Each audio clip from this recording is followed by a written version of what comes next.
weekend. And now on to that suspect. We are told the suspect with local ties is a 25-year-old man who reports say had a commercial pilot's license. ABC 7 News reporter Lisa Parente is live in Vienna, where the suspect recently lived. Elisa? That's right, Del. One of the suspected hijackers is believed to have lived right here on Orange Street in Vienna. He was 25-year-old Waleed Alshehri. He paid about $350 a month to stay in one of the bedrooms here, starting in January of '99. Now, you might think that some of the neighbors would be shocked to find out that a suspected terrorist lived right down the street from them, but at least one woman we spoke with was not surprised at all. Diane Albritton was so concerned about what was happening inside the home at 502 Orange Street, she called the CIA. Why was she suspicious? The odd coming and going, the different rental cars, the odd-looking people that came and went. At that time, she says, the agency was not interested. I put the pieces together by last night from what my husband had told me and the couple phone calls that we had. And I was angry. I was angry because these people are right under our noses. The landlord of the house, who rented a home to the suspected hijacker, says it's hard to believe his tenant could be responsible for what occurred 2 days ago. He looked too innocent to be suspicious. When 3 years ago, as I said, he was probably 18 or 19 years old, if not less. While other neighbors wondered about the rental house in the past, they are unnerved to hear about its connection to these most recent and most disturbing events. It's weird. Somebody on your street.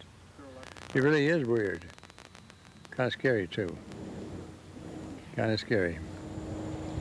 When Alshehri left this neighborhood, when he told the landlord he was leaving, he said he was going to London to study abroad.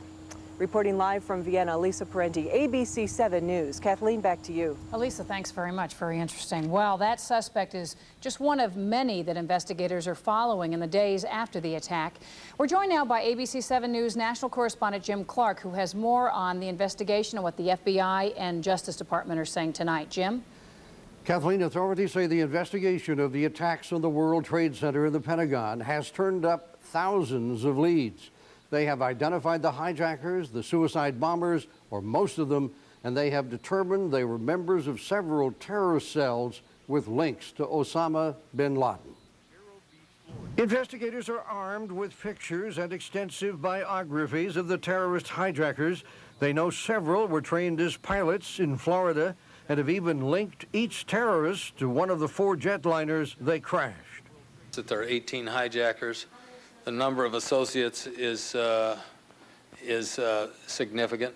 On the American Airlines number 11 flight out of Boston going to LA, there were 5, and we believe our preliminary investigation indicates that 5 of the passengers were involved in the hijacking on that plane.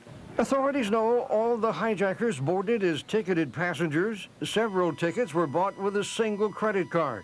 They're tracking dozens of accomplices here in the United States, Canada, Europe, and the Middle East, many with links to terrorist leader Osama bin Laden and known terrorist cells. President Bush warned those who sent them and aided them will pay a terrible price.